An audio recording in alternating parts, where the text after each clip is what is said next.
Ho ho ho everybody, Merry Christmas! It is I, GamerZ, here to bring you another response video. Sorry I haven't posted in a while. This last week I was hanging out with some friends and family doing what I normally do. Gaming. When I wasn't gaming with them, I was watching Netflix with them, and when I wasn't watching Netflix with them, I was probably in my room browsing Reddit. Now I was able to do all of this with my family and with myself thanks to the way the internet is today. Thanks to net neutrality, I'm able to do what I want when I want for the same price I pay to access what I pay for. Now a week has passed since my last video about net neutrality, and it was not received as well as I'd hoped. Now I'm still a rather small channel, so out of 58 views and I've got 2 likes and 3 dislikes, yeah, that's kind of a big deal. So I looked back on my video and I spouted a lot of bullshit. Hold on, I forgot it was Christmas, gotta leave the hat on. Anyway, for instance, I said that net neutrality was introduced in 2015 when in actuality, the principles of net neutrality were introduced in the Telecommunications Act of 1996. Now that's not to detract from the seriousness of net neutrality being repealed, like, heard there, it's only been around for 3 years, get over yourself. So along with the misinformation, I used that misinformation to try to downplay the issue of net neutrality being repealed towards the end of my video. Kinda came off that I was an anti-net neutrality person when in actuality I'm not. Anyways, since that video was posted, I did a lot more research into net neutrality and came up with a lot of findings on it.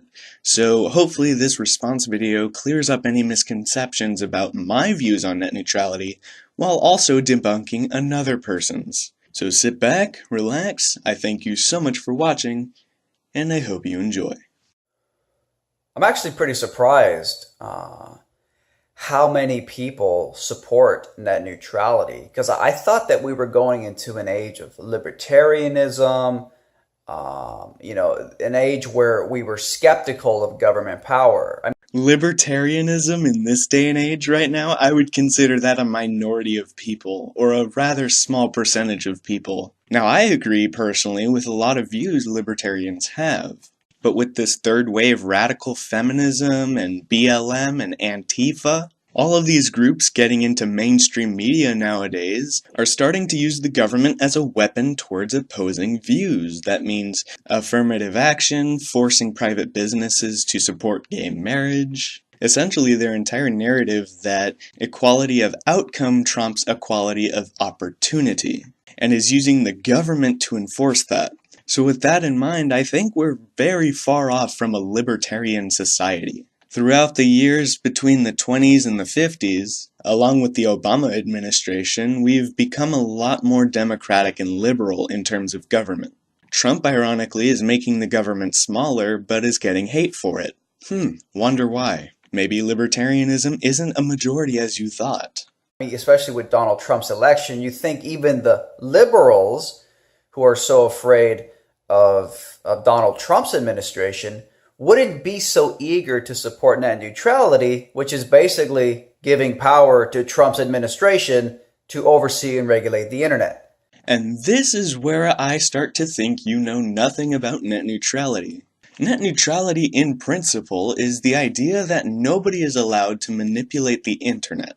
Nobody is allowed to charge differently or discriminate based on user, based on website or content or whatever it may be. You pay for the internet, you get the internet. That is what net neutrality means. Now, the net neutrality rules do not give the government power to manipulate or regulate or do anything with the internet. All it does is give the government a means to punish those that try to manipulate or discriminate the internet based on user or content or whatever it may be. The reclassification to Title II in 2015 made the internet a public utility. This gives the government the power to make sure nobody else is manipulating or discriminating content on the internet, but it doesn't give the power to the government to do the same. But what I've noticed as I've been observing the net neutrality phenomenon over the past few days and weeks. This goes to show how even more ignorant you are. Apparently you didn't know this was an issue till a few weeks ago, when in reality the FCC announced that they were going to repeal net neutrality in February. And this caused a lot of backlash in February. That means this has been going on for months and months and months, and you only noticed it a few weeks ago. Goes to show we shouldn't listen to you about anything you have to say on net neutrality. But go on, indulge us. Is that a huge amount of the support and hype for net neutrality is coming from the gaming world, the gamer world, the video game world. Oh gee, I wonder why. Maybe it's because we have such a vested interest into the internet because it has a direct correlation with our hobby. You also might not have noticed the actual innovators of the internet also reacting negatively to the repeal of net neutrality. It's because we gamers who have a passion for the internet and use it quite a bit know and understand the internet a lot more than the average Joe, who also seems to be you. That, and we're only a few clicks away from Steam to Reddit to voice our opinions about net neutrality, while non-gamers probably don't even know what net neutrality is. And according to you, you only found out about it, a few weeks ago. It seems like a lot of this is adding up. And as I began to analyze it, it became very obvious. Despite me believing that we're going into a more libertarian world where people are skeptical of power, which, no, we're not. Get your head out of your ass, look around you, and get out of your echo chamber. It made perfect sense why gamers playing 45 or more hours a week of video games. Oh, so only gamers who spend a certain amount of hours a week playing video games are commenting about this issue. And is that what classifies as a gamer to you? Someone who plays a certain amount of hours a week? 45 to be exact? Because that's not what makes a gamer. A gamer is somebody who goes and plays video games as a hobby, no matter how many hours a week, no matter how many times they play it. If they play it and they have a passion for video games, they are a video gamer. So not only do you know jack shit about net neutrality, which you only found out about weeks ago, you also don't know diddly squat about the gaming community. You just have an ignorant view about gamers, about net neutrality, and about the internet in and of itself. What then prompted you to wake up and suddenly decide you wanted to make a video about shit you know nothing about? Would be the primary group, it seems, that's really pushing the hype behind net neutrality. I mean, it's not surprising to me since we, as gamers, know a lot about what the internet is. That, and we have a vested interest in keeping the internet open and free. It is our hobby after all. Why would we let corporate dumbasses try to ruin it? And that's because it seems to me that video game addicts... Oh, we're video game addicts now, so any hobby or pastime that takes over 45 hours a week, yeah, you're addicted to what you're doing. Maybe this goes for anyone working 45 hours a week, then you're addicted to working. Or maybe it's not, Red Pill, I don't know. Maybe your medical definition of an addiction is anybody who spends 45 or more hours a week doing what they choose to do with their free time. Especially things you don't understand. Somebody actually goes to the park for a total of 45 hours a week to practice football? Are you kidding me? That kid must be addicted to sports. Or maybe this person spends 45 hours a week at the gym. He's probably just addicted to bodybuilding. Or he's trying not to be obese. Maybe that doesn't qualify as something you choose to do. I'm saying it does. Anyway, what I'm trying to say is your definition of an addiction is shitty and misguided and dumb. Now, I happen to be fairly educated on what addictions are, 'cause I Googled it. According to the American Psychiatric Association, addiction is a complex condition, a brain disease that is manifested by compulsive substance use despite harmful consequence. Now maybe you're thinking, Gamer Z, that's probably just drug addiction. They're just talking about a different kind of addiction. And I'd like to argue, no, it's not. You put shit in your body and it's not supposed to be there, and it goes into your brain and fucks it up and makes your brain become dependent on it to where it fucking kills you if you don't do it. Or because of addiction withdrawal effects, you're probably better off dead. Anything other than that, whether it be teenagers that don't want to get off their phone or kids who throw temper tantrums for taking their Game Boys away. No, that's just being a spoiled bratty bitch. There is no substance that is going into their brain forcing them to partake in the activity they want to partake in. They just get angry when their favorite thing goes away. Now I'm spending so much time stressing what addiction means because it seems that gamers who take their hobbies seriously get a bad rap for it. And your will to continue this stereotype just shows how ignorant you are to the world of gaming.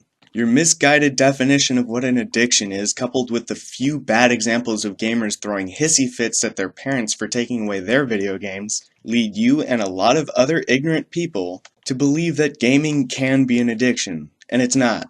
Remember when Grayson Allen got benched for tripping an Elon player in 2016? Just because he lost his shit over it doesn't mean that he's addicted to playing basketball, and that him losing his right to play is just him experiencing withdrawal. No, he's just a spoiled little bitch who got caught for tripping another player, and then got pissed off because he got benched. So the next time you see a Jimmy out there who wants to fight his parents over his video games, he just needs to do what his parents tell him to do, and not act like a little whiny bitch. It's that simple. There's no addiction to overcome. Addiction is a lot more serious than someone trying to fight to stay with their hobby. Now I'm done talking about the shitty word choice you're using to describe people who really enjoy gaming. And that's because it seems to me that video game addicts are the primary group that would be irrationally hyped up into a mob. Being concerned about the free and open internet is not an irrational hype. An irrational hype would be something like, "Get this little spider out of my kitchen! It might kill me." No, the lack of internet freedom affects everyone, economically and politically. Okay, think of it this way. You pay your monthly bill to have access to the public utility water. Now, if you were smart enough to make a budget, take a look at that and see how much money you're paying each month for your water.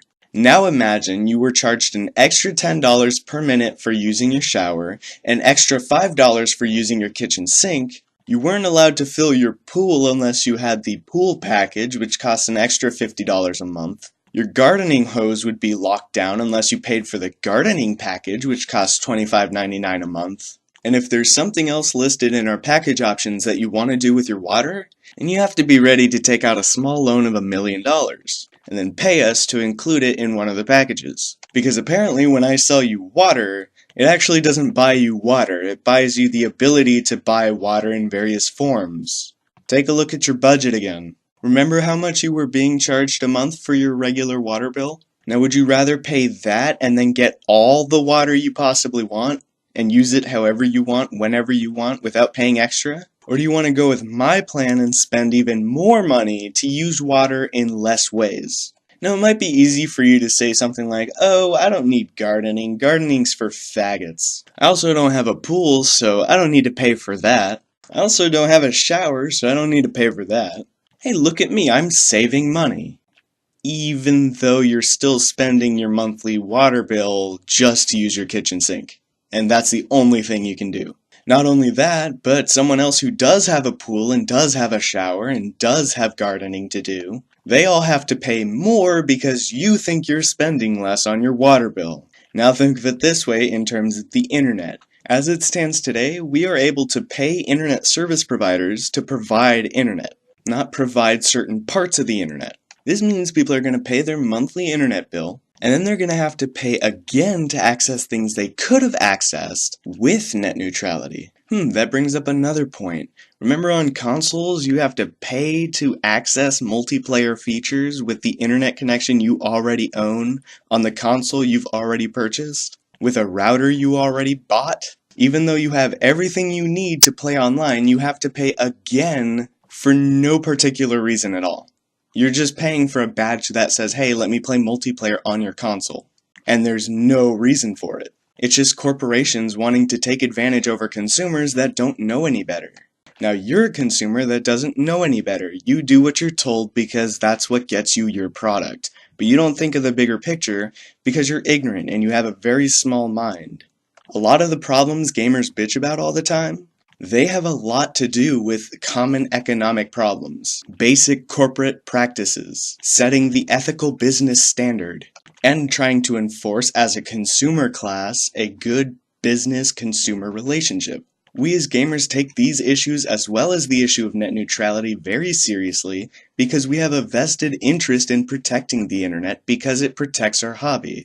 You, on the other hand, who has no experience with gaming, no experience with actually analyzing the problems gamers face on a day-to-day basis, you don't have that same vested interest. You're not willing to do any research or any historical background on what net neutrality is and how it affected the internet because you take the internet for granted. And then when somebody brings up a concern about net neutrality, something you don't know anything about, you just resort to, oh, they're just irrationally hyped up.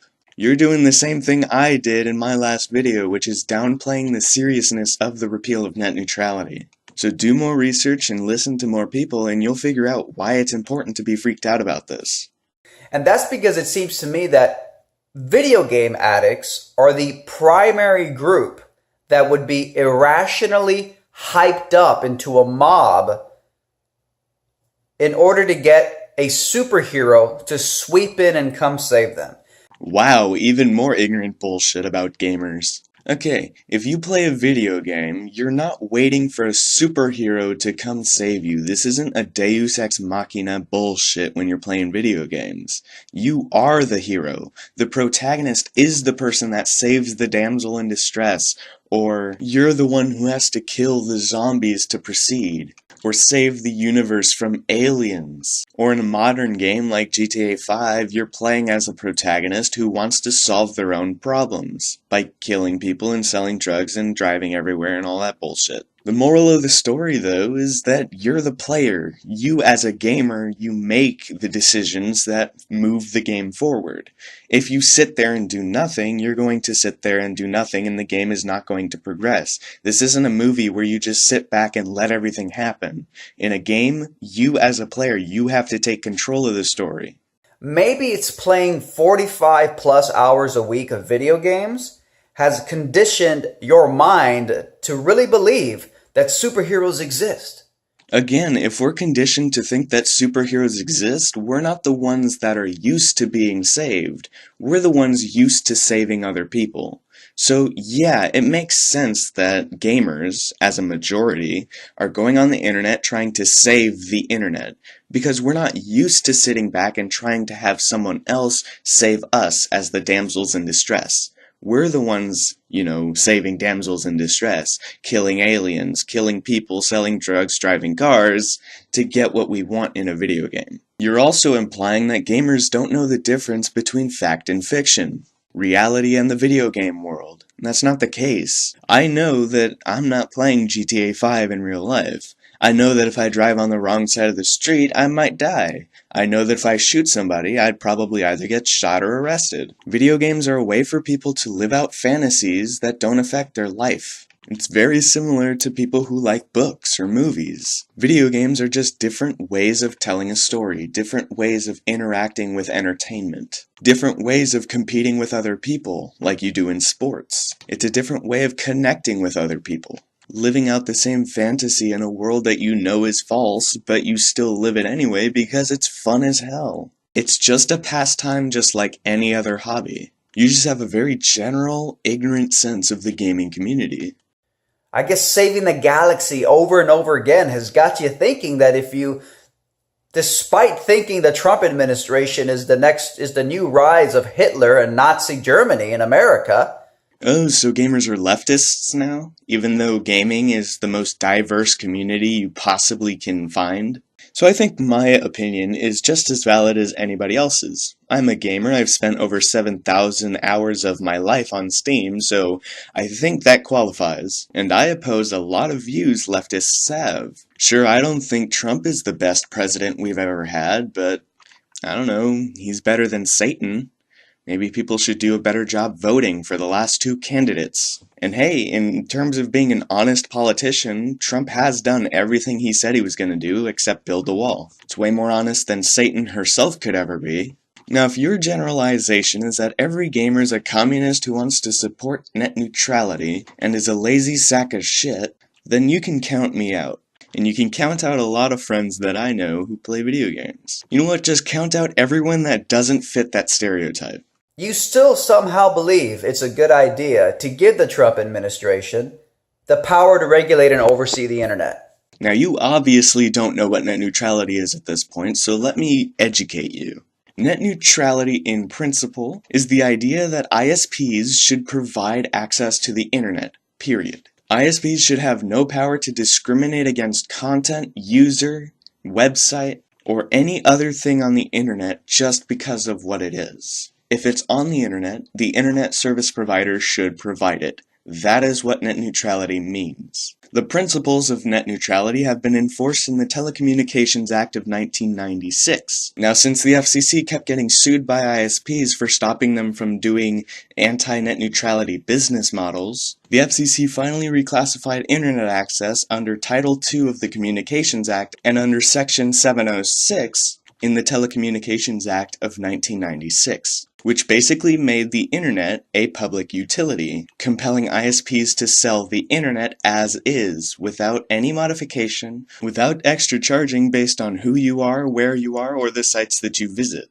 Imagine if your electric company started charging $10 more for each Samsung TV and $10 less for each LG TV, as opposed to just selling the electricity as is, like they're supposed to. Now with these new regulations in place enforcing net neutrality, it gives the government power not to modify the Internet or to, regulate the Internet, but to oversee the Internet. To be the constable patrolling the streets, only stepping into public affairs when there is something wrong going on. To be the teacher on the picnic table, passively watching the kids, not interfering with their playing until a fight breaks out. The only power this regulation gives to the government is the ability to punish those that break those rules. It's a new law with no double standards to ensure that the Internet is open and free to everyone, and enforcing a level playing field between big companies and small startups. You still somehow believe it's a good idea to give the Trump administration the power to regulate and oversee the Internet. That makes no sense, does it? It makes no sense the way you put it because you don't know how net neutrality works. Of course, the irony is that this Ajit guy... You mean Fajit Pai, the corporate shill who also happens to be the FCC chairman? The former councilman for Verizon themselves? Yeah, I think we're talking about the same guy now. He's the new chairman of the FCC. He's a Trump-appointed dude. Actually, Barack Obama appointed him to the FCC in 2012. It was because of this position that in 2017, Donald Trump designated Pai as the FCC chairman. But he would not have been a chairman if Obama didn't put him on the FCC in the first place. And he's basically just sort of a hardcore free market guy. Yeah, laissez-faire in the sense that businesses should be allowed to do whatever they want, however they want, whenever they want, to whomever they want. I'm actually a big fan of laissez-faire. Now, the reason I support net neutrality is because net neutrality is the one thing stopping businesses from promoting themselves. It also allows startup businesses to be heard, to be noticed, to be recognized, and stops ISPs from having total economic control and total political control. The Internet is an American right. It is a public utility. The Internet is the best way to have freedom of speech, freedom of assembly, freedom of press, to be able to find information, to be able to start up your own business, to be able to get others to kickstart your product. The Internet is the best invention of the 21st century. It allows for a more connected society, a more free society. Net neutrality is the most free thing you can do for businesses. It's ironic because people say, "Oh, Chris, but you support, the Trump administration, so you're pro-government. So why are you talking about people being pro-government when you're obviously pro-government? Or you're not even really free market." Trump is pro-laissez-faire, right? He's a Republican to the highest extent. He owns his own business and wants to profit from being a president. He's running America like a business, which isn't necessarily a bad thing. But that just shows how open market he is. Why then would you make up an argument against you where people are retarded and saying that Trump supports big government? Because he's laissez-faire. He's a Republican. He supports small government. Well, the irony is that the FCC chairman appointed by Trump, the new dude, he says he wants to bring the Internet back to a pre-Obama era where it was basically a wild, wild west of free and open creativity. Okay, first of all, how is that ironic? I don't think you know what irony means, because, that's to be expected. He appointed to the FCC as a chairman somebody who shares his own beliefs, somebody who's just as open market and laissez-faire as he is. How is that ironic? And secondly, this is the wild, wild west right now. You know, there's no regulation on the internet. There's no blocking or throttling on the ISP's part. Everything is equal on the internet. Everyone from a small website to a large corporation is noticed on the website. Look, watch this. Boom! I just made a website. Of course, this is a local website accessible only by my computer, but I can easily go and buy a domain from the countless private businesses that are renting out servers and put this document into the interconnected World Wide Web. Because as you know, the World Wide Web is just a bunch of documents with photos and videos and frilly shit and designs that are all connected by servers, and then those servers are connected by the internet service providers.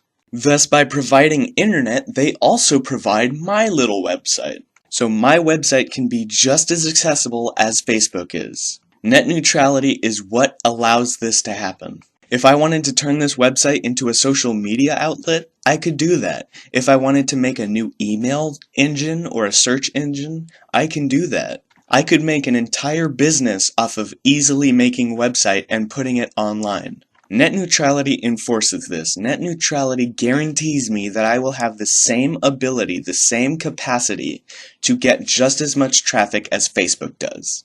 And it doesn't cost me a dime more to try to get featured by an ISP. Well, the internet was almost completely unregulated. Actually, no, because there was still the 1996 Telecommunications Act in place. And before that, the internet was barren. It was only during the 90s and early 2000s that the internet really started booming. Which, by the way, it's what gave us all the great things about the internet. So since the 1996 Telecommunications Act, which promoted principles of net neutrality, again, net neutrality enforcement has been around longer than you think. The reason a lot of people are concerned about the repeal of net neutrality, the reclassification in 2015, that is because that is what specifically and definitively placed the internet as a public utility. Something that gave the government the ability to do something about ISPs trying to abuse consumers.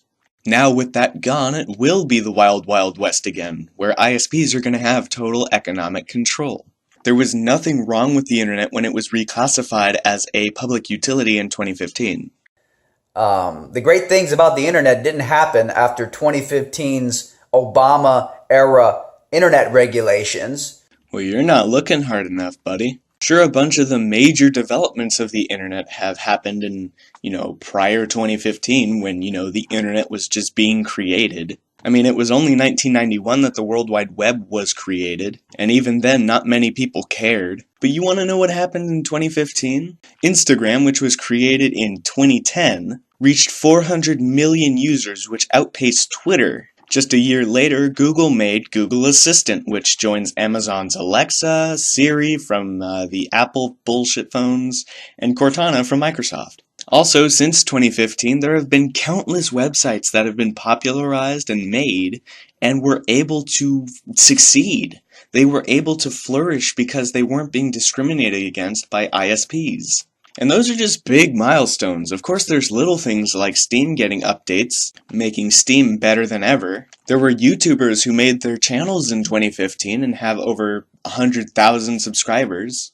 The internet's been the internet for years and years and years. And again, it's only been 2 years since 2015. So not a lot of big things have happened, of course.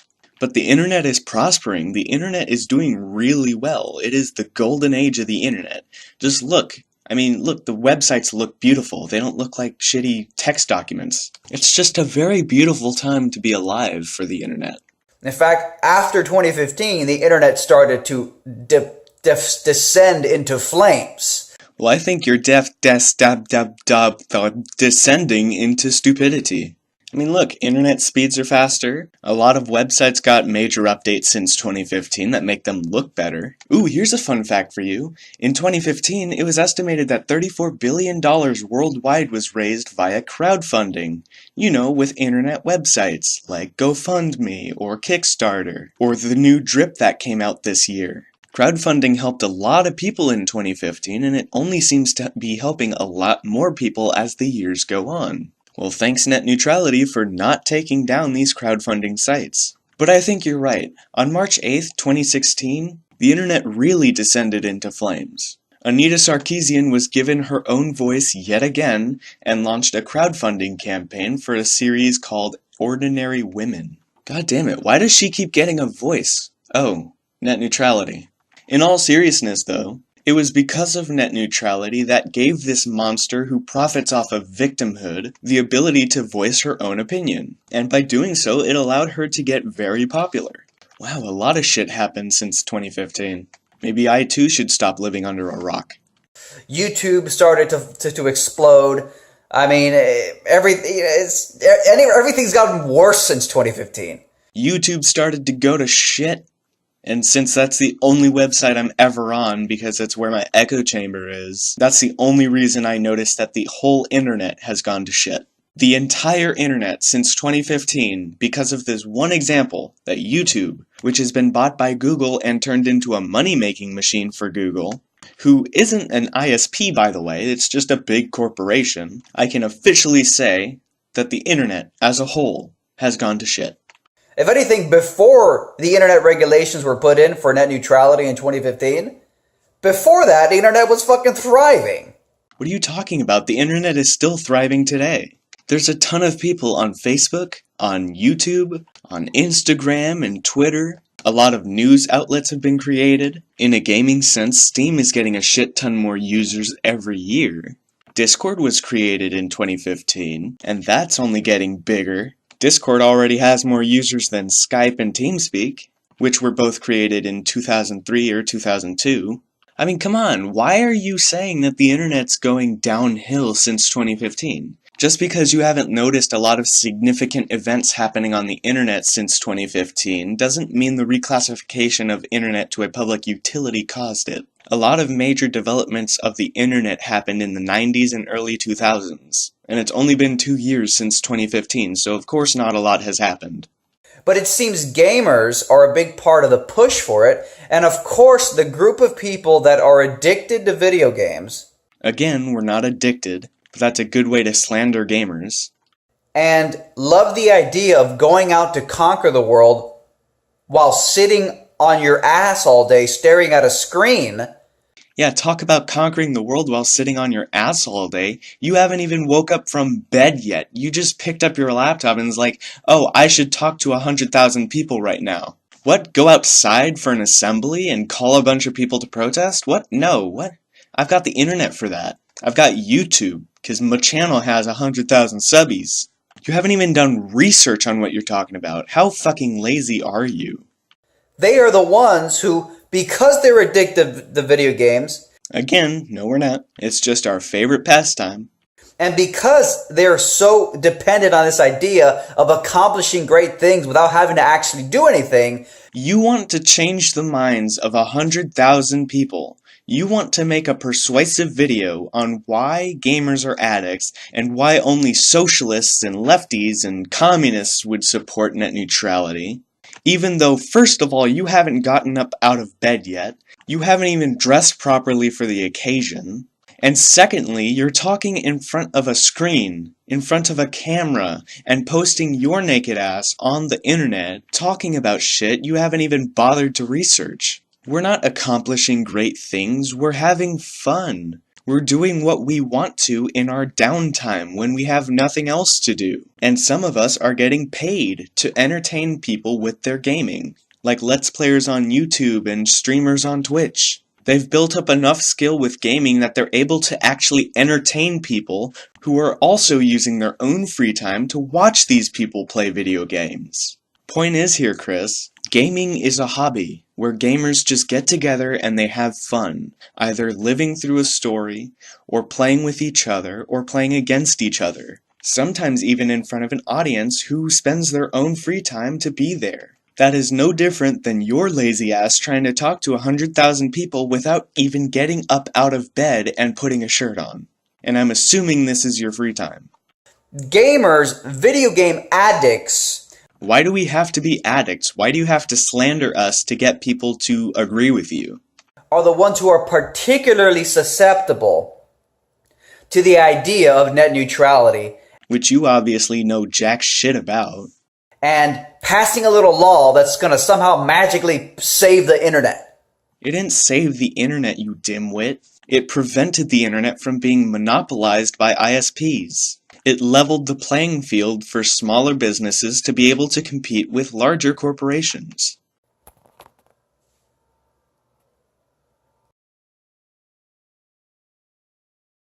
I hate to say it, man. I hate to say it, but I do think that gamers are a big part of the push. I hate to say that too. I think a lot more people should be behind the push for net neutrality, for promoting the open and free internet. Because it's pretty sad that only gamers seem to know what net neutrality is, and how important it is to keep the principles of net neutrality enforced on the internet. I really thought that the gaming crowd would be a lot more savvy to this. What's ironic here is you haven't researched a goddamn thing about net neutrality. And we have. Now, we may not be the most technically savvy on what net neutrality is, we may not be lawyers, and we may not have read the entire Telecommunications Act of 1996 or the 2015 verdict ruling. But I am confident that all of our opinions are a lot more valuable to listen to than yours, because at least we base our own opinions on what we have researched. There are a lot of gamers who also think the opposite that I do and don't think net neutrality is such a big deal. But they too have done research, and they too are basing their opinions on what they've researched and what they've analyzed. You have done jack shit for either side. You are literally just coming up with bullshit and stereotypes, and you're about to make up a few arguments just on the spot. But they've swallowed it hook, line, and sinker. Oh, and you better not question net neutrality, because there's like 3 or 4 talking points for net neutrality. Oh, I'm sure you paused the video to go research these and see other points of view in action. Talking point number 1 for net neutrality is that everybody supports it. Everyone supports net neutrality. Liberals, conservatives, right-wingers, left-wingers. Everyone supports it. That's the first talking point. I mean, yeah, it's a pretty even issue between both Democrats and Republicans. Now, even though 76% of Americans seem to agree on net neutrality, I've never actually heard this being used in an argument.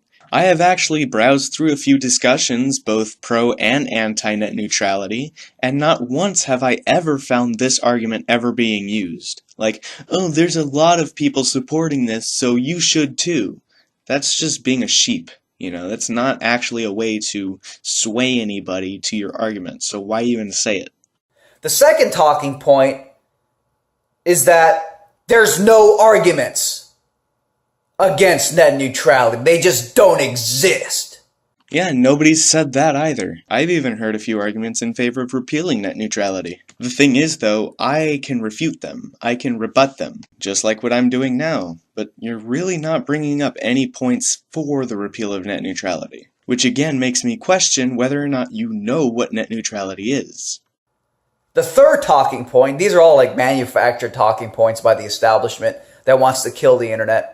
No, these aren't arguments that we use to support net neutrality. These are all arguments you manufactured to strawman our argument, make us look stupid. They don't want a free and open internet. Net neutrality, if you want to get rid of the free and open internet, support net neutrality. But why? That makes no sense. The principle of net neutrality is pretty clear. The third talking point is, well, if you have any arguments against net neutrality, the only real argument is that you want to make more money for the corporations. Yeah, it would give them the opportunity to make more money. It would give them the opportunity to charge consumers with little hidden fees based on what they want to do on the internet. The internet was fine in 2015 and 2016 and all up until December of this year. Now we have to wait and see if, repealing net neutrality, or rather the Title II regulations, is going to bite us in the ass. And of course, the fourth argument, you guys want to know what the fourth argument against net neutrality is? The fourth argument against net neutrality is, I'll fucking kill you if you disagree. I have never seen a lazier attempt at a straw man in my life. None of these talking points are ever used in civil discourse. I've been in a lot of heated debates about net neutrality, and I've even had one of my own videos contested by my audience. I've never seen any of these talking points, ever. This last one specifically was the most lazy bullshit you could have ever pulled out of your ass. And it painted such a bad picture of those that do support net neutrality. I can bet you there's extremists on the other side as well. I'll fucking kill you if you do support net neutrality, you fucking communist. Get the hell out of the United States. I mean, they exist. They're out there. And it's despicable. It's absolutely despicable to send out death threats over political discourse, over petty bullshit like disagreeing with another person. Anybody will tell you, any sane person of either side of the debate is going to tell you that threats of violence, whether you agree or disagree, is not okay. That's actually true, though. There was actually a congressman who was opposed to net neutrality, and he got some voicemail from some angry gamer. You listen to me, you take away my internet connection, and I'll go fucking crazy. What will I do with my life if I don't have 45 hours of video games a week? I'll fucking kill you, congressman. Yeah, that guy's a bitch. This is what I'm talking about when I say spoiled brats, willing to kill people over someone taking away something they like. And that person who called that congressman and gave that death threat doesn't know what net neutrality is, and doesn't know what the repeal of net neutrality is.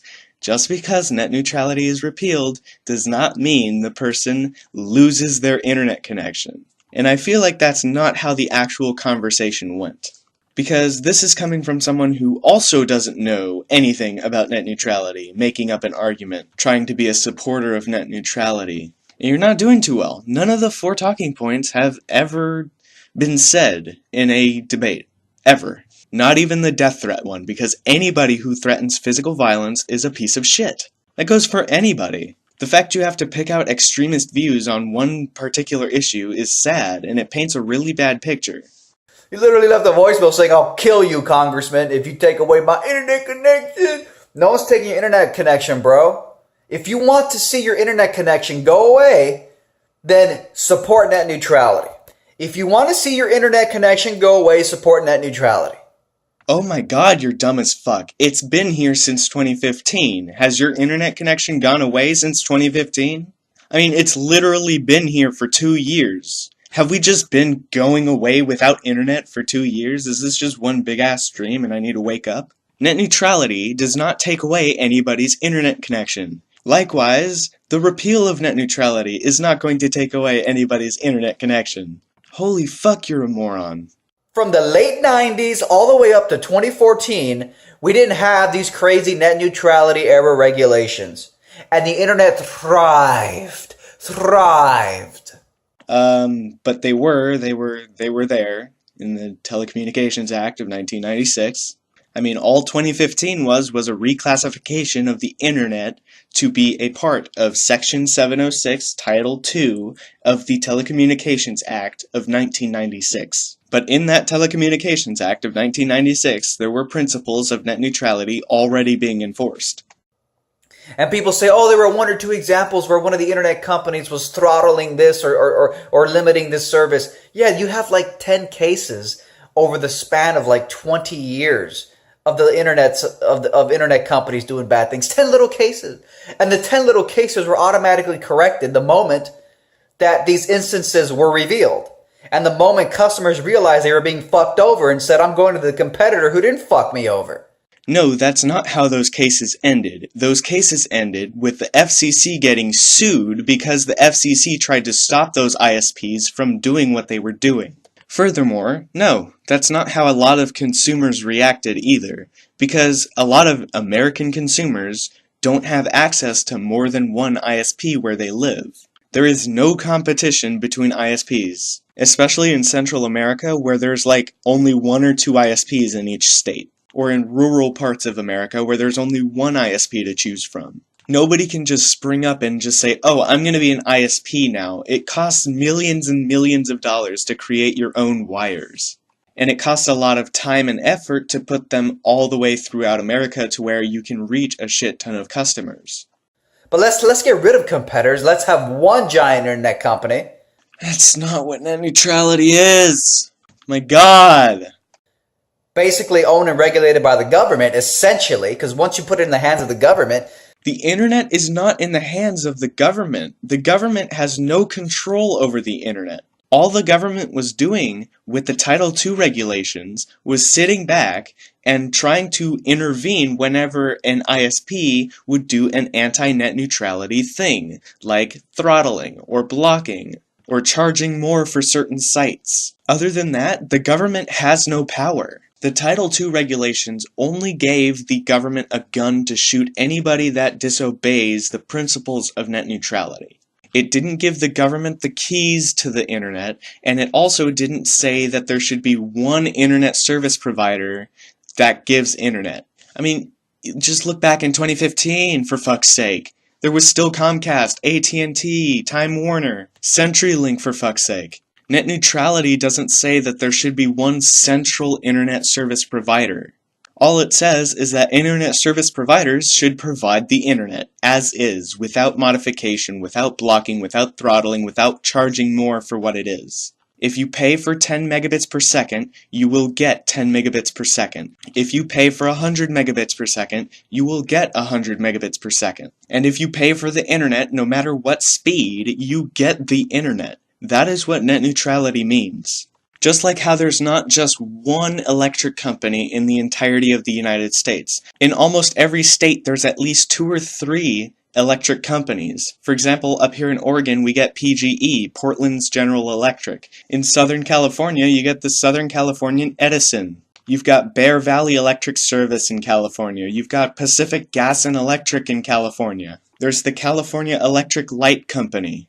All of these are public utility providers. Nothing is stopping anybody from being a utility provider. The only problem, though, is that they are being regulated by rules that say, if you are providing a public utility, you are paid to provide that public utility. If a consumer buys electricity from PGE, PGE is not allowed to charge more to power a computer, and charge $5 more to power a light, and charge 20 cents more to power certain kinds of TVs. Electric companies are not allowed to charge people more based on who they are, or based on what they use their electricity for. Once they are paid by the consumer, they must provide the utility like they're supposed to. That is what being a public utility provider is. Now, being an internet service provider, it's the same thing. Internet service providers should provide the internet as is, the only difference being the customer who pays for a certain speed. If you plan to spend your time on the internet only looking at your email and only browsing a few websites, then you'll probably only need to pay for the 10 megabits per second speed. If you plan to do more with your internet, then you gotta buy more. But at the end of the day, the internet service provider is providing internet, period. You know, it's funny, I saw a tweet yesterday where some moron... I think we've reserved the word moron for you, someone who hasn't done any research to net neutrality at all. Some moron, Democrat thug, some elitist liberal, establishment liberal thug, was like, net neutrality is going to help ensure a competition by creating a level playing field where everyone is equal. He literally said that. Net neutrality is going to foster competition by making everybody equal. And you don't know what he means by that.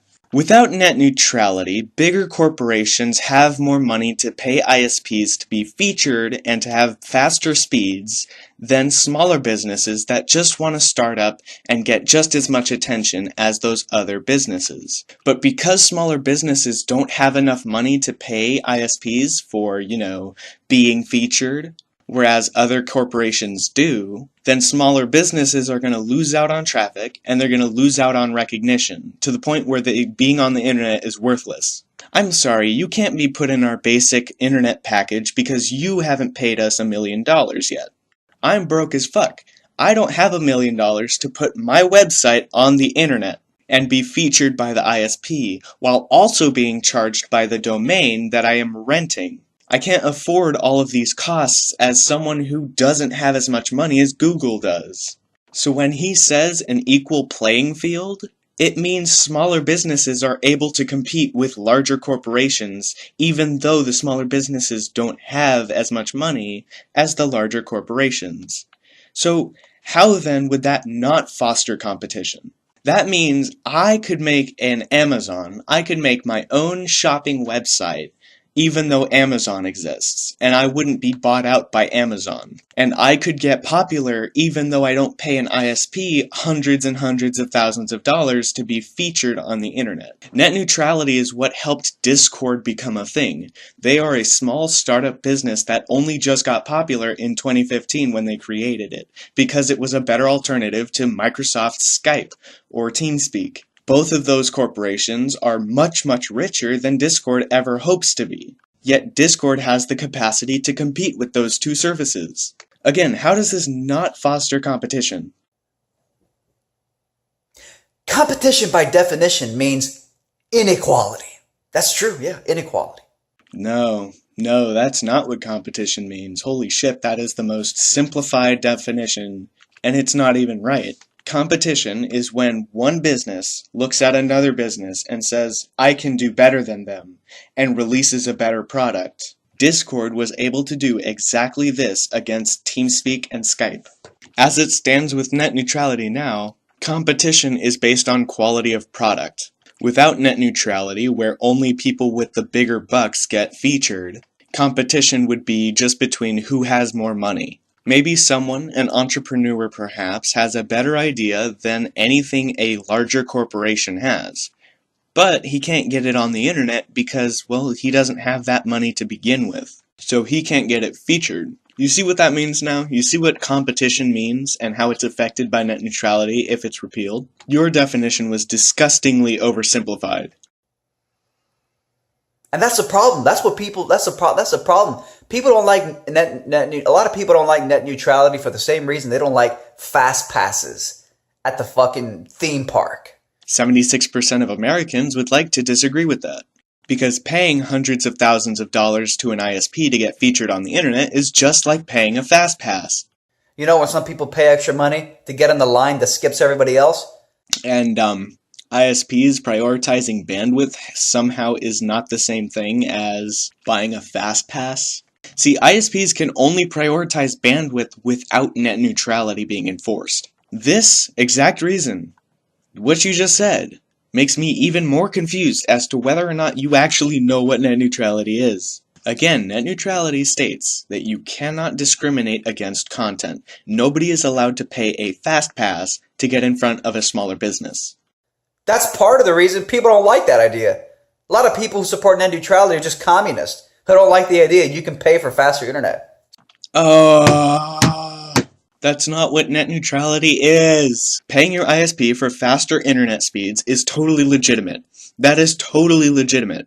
However, when you pay for those speeds, that should be the speed that you get. You should not ever be throttled afterwards. And since you're paying for internet, you should be sold the internet as it is, without being manipulated by ISPs. It's ridiculous, honestly. I can't believe this shit is getting all this hype. I'm shocked.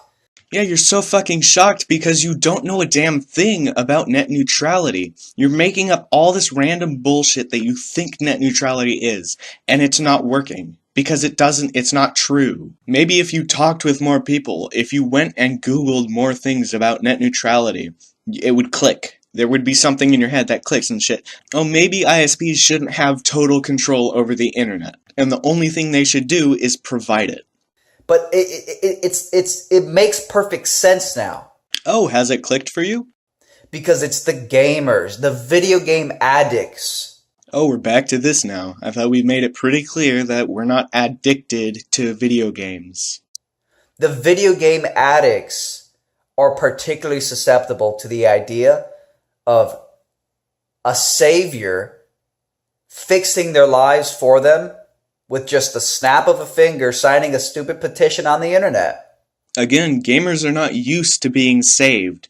They're used to being the saviors. That's why it is their voices that are booming on the internet right now. That is why a lot of people are trying to inform others about net neutrality. And it's because gamers know a lot more about net neutrality than many other people do. And they feel it is up to them to save the internet. Because Vegeta Pie won't do it, Congress won't do it, so we as the consumer class educated everyone that we knew about what net neutrality is and why it's important, and we've mobbed together, and we've tried to make it very clear that if they fuck with internet, if they manipulate it, and if they don't sell it as it is, at the speeds that we pay for, then the consumer class is not going to be very happy.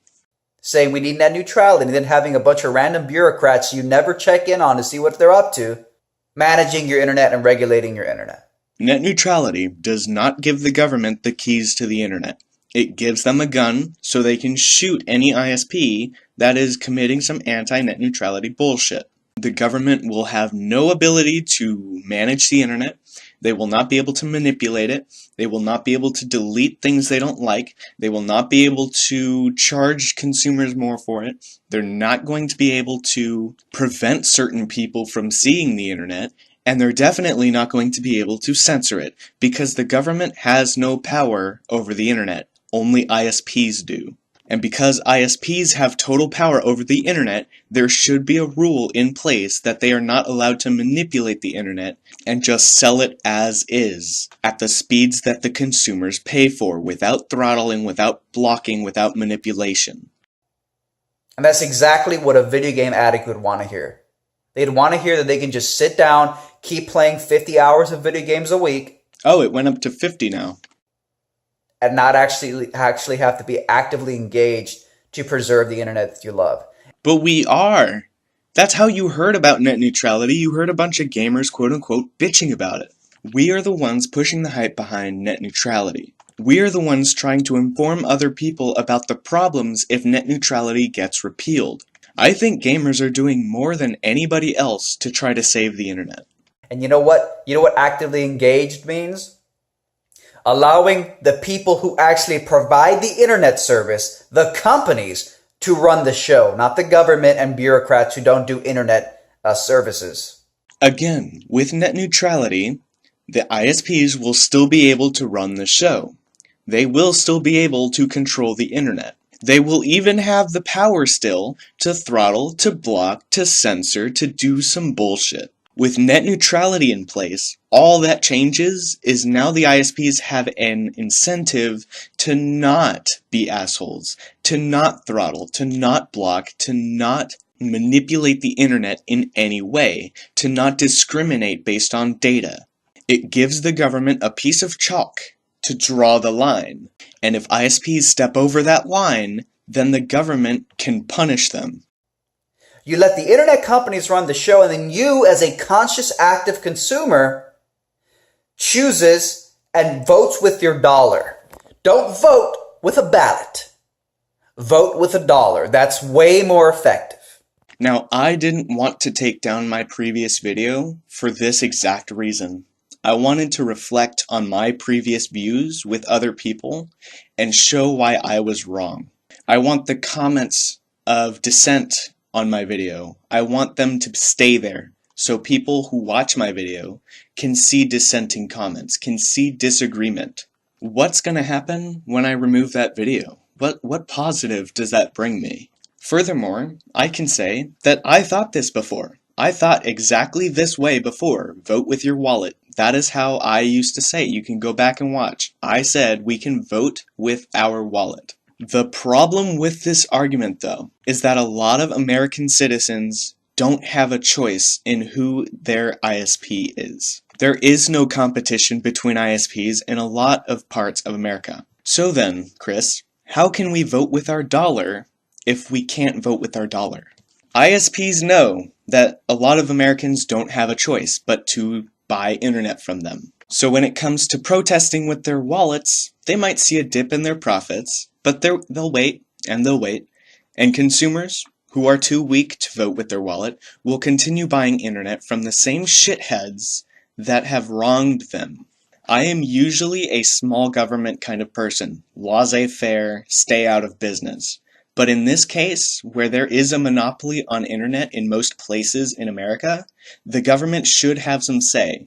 Since the internet is a public utility, and it's one of the best inventions of the 21st century, and it connects a bunch of people and it has almost half the economy poured into it, I think that because there is no choice between ISPs and because it's a public utility, the government should have the power to oversee the internet. Not regulate it like China, but oversee it. So that if there's any bad business practices going on, like throttling, blocking, not providing internet like you should, then the government can step in and force that ISP to provide internet or go out of business. You are an ISP to provide internet, not to manipulate it, not to throttle it, and definitely not to censor it. I am a laissez-faire believer, but I am not going to trust corporations like this who have total control over a public utility.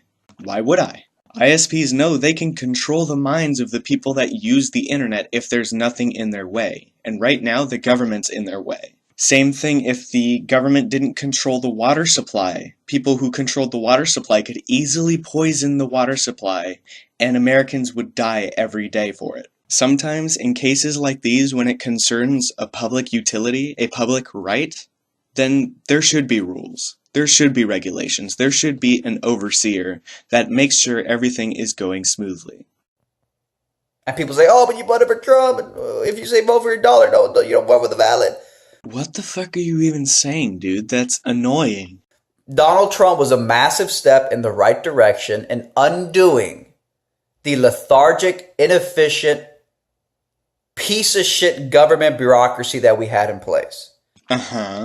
More like he's better than Satan and gets the job done. He does what he says he's gonna do, but yeah. That's why, if anything, Donald Trump should have been always viewed by libertarians as a step in the right direction. But not a lot of people are libertarians, Chris. That's why libertarianism is a minority political party. Because you're putting a businessman into the inefficient, lethargic bureaucracy of government. That sounds like a way to jumpstart this inefficient machine and get it working a little bit better. And hey, look, Donald Trump, who did Donald Trump appoint as head of the FCC? Actually, it was Obama who first appointed him. And secondly, Donald Trump did appoint a corporate shill, a businessman that talks with his money. He is the total stereotype of a Jew. He wants nothing to do with an issue unless it gives him money. And his motives for repealing net neutrality were influenced by his prior relations with Verizon, because remember, he used to work for an ISP, so he had a vested interest in getting paid. He doesn't care how repealing net neutrality could fuck over everyone else in the consumer class as long as he gets paid, and welcome back to Verizon with a nice hiring bonus. Donald Trump appointed a dude who wants to bring the internet back to its original wild free market era days. Donald Trump is a rather honest, one of the most honest politicians I've seen in a long time. Ajit Pai is not an honest politician. He is a greedy little Jew who will say anything to get anybody on his side. He is a corporate shill. He is a moron. He is almost Satan. But we already know who Satan is. That's why she wasn't elected into office. Ajit Pai is one of the most misguided people I've ever seen, and he is the most hated person on the internet right now. So really, to me, the Trump administration is undoing the damage of a bureaucratic, thuggish, inefficient government. But they're removing the wrong thing. This should be the one thing from 2015 that we keep, because it's the one thing that prevents ISPs from taking total control over the internet. As I've said before, I'm a huge laissez-faire proponent. But there has to be rules to some things, especially when they concern public utilities. That's what it's really doing. So, yeah, I just think it's ridiculous. And, I'm still waiting for counter arguments down below because there really are none, ironically. Well, I've given a little over an hour's worth of them, so maybe you'll watch this video, who knows? Because they exist. You can give me a good counter argument, but I'm not hearing any. All I'm hearing is, you support the internet companies, you just want them to make more money, there are no arguments against net neutrality, I'll fucking kill you! Yeah, and I used none of those arguments in this video. Okay guys, come on. So don't let your video game addiction get in the way of your ability to reason. Ooh, more slander. Having a hobby does not affect your mental capabilities. The only thing that affects your ability to reason is ignorance, which you possess a lot of. Hopefully, since you've made this video, you've gotten a lot of actual counter-arguments. If not, then hopefully you stumble upon my channel and you find this video yourself. I know the hour-long timer isn't very appealing, but, you could listen to this in the background of, I don't know, taking a shower or putting a shirt on. Or getting up out of bed and doing a workout or something. If you love high quality internet, and if you love playing 45 hours of games a week, like you did for the past 20 years before net neutrality came along, then oppose net neutrality. Why? You haven't given a reason ever. You haven't actually given a solid reason besides calling people communists and addicts. You just kind of made this video with the default position of opposing net neutrality, which is the moral high ground, the right thing to do, the God's will, if you will. You never supported your own position, but you attempted to destroy ours. Which doesn't make sense because you didn't succeed. And it also doesn't convince me, who is an opponent to what you say, to the reasons why you believe the way you believe. You're not very good at arguing. And you're also really not good at researching or coming up with information yourself. This is like talking to a brick wall. If you want to see the death of the internet, if you want to see the death of the free and open internet, support net neutrality. Wow, you really still haven't convinced me. Well, that's the end of this video, and I'm finally about to upload it. I think I've said everything that I need to say, so I won't go on too much longer. I just wanted to take a moment and thank everyone that had a dissenting comment or criticism on my past video. It really, really helped me, gather my senses, listen to your opposing viewpoint, and be exposed to new information. It really helped out when I was researching to gather both sides and to come to my own opinion.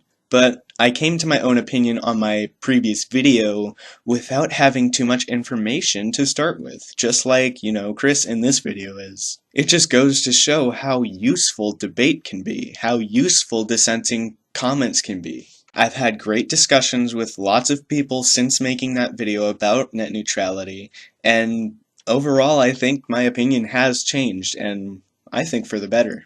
Now, where was I for more than a week now? Well, it was Christmas time, as you guys know, and this, Hanukkah time, holidays. It was holidays. I was spending a lot of time with my family and friends over this week, doing a lot of the things that I wanted to do over the break and all that, and I never really got, a specific entire day to work on a video. It was always either interrupted by, more family time, or I took a break to go play with friends, or I went over to a friend's house and baked truffles or lollipops or whatever. What, this faggot cooks? What? But yeah, I was just really busy this week. Also, thank you very much, Jeff, for gifting me PUBG. I now have PUBG, and I was spending a lot of my break playing PUBG. That was one of the games that I got for Christmas. Merry fucking Christmas, thank you very much. Also, Burning Phoenix, thank you for gifting me Shadow of Mordor. That was also on my wish list, thank you very much for that. It surprises me, even though I'm only at 230 subscribers, people are really, really enjoying my content enough to buy me games and play with me, and I've become good friends with a lot of you. I just wanted to take a second and really appreciate the community that we've built together. Even though I'm a really sporadic uploader at times, I really do appreciate you guys supporting me and being very patient with me, and even getting me to improve as a person, as a debater, as, the ignorant little bitch that I am. I just really wanted to thank you and appreciate that, the sense of community, the sense of support that I've gotten from you guys. It humbles me. I really do appreciate it. Thank you very much for showing that to me. Now, Christmas was 2-3 days ago, whenever this fucking gets uploaded, and I think it was a perfect time to say all of that. So, wishy-washy bullshit aside, I'd like to invite you to my Discord server. Discord, the service that's been up, because of net neutrality. They're already better than Skype and TeamSpeak, so why not give it a shot for yourself? If you want to get in touch with me, that's actually the best way to reach me. If you want to ask me any questions, give me any comments, talk to me in voice chat on your own time, that is the perfect way to get in touch with me. The link to my Discord is going to be in the description below. Come say hi, I'd love to have you. I want to thank you so much for watching. I hope you enjoyed, and I hope you had a very Merry Christmas. And off with the hat. Oh, fucking finally. My head was sweating. Christmas is over. Deal with it.